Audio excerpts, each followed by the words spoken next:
Amreli ST ડેપોમાં English દારૂની બોટલો અનેક પ્રશ્નો સર્જે છે, જ્યારે જવાબદારો સામે પગલાં લેવા લોક માંગણી ઉઠી છે.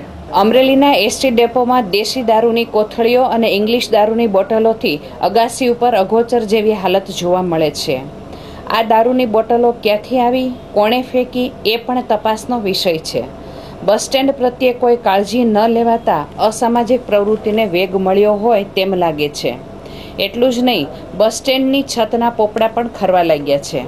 બારીઓની ગ્રીલ પણ તૂટી ગઈ છે અને સ્લેબ પણ ક્રેક થયો હોય છે, જેથી આવી સ્થિતિમાં ક્યારેક અકસ્માત પણ સર્જાય તેવી દહેશત ઊભી થઈ છે.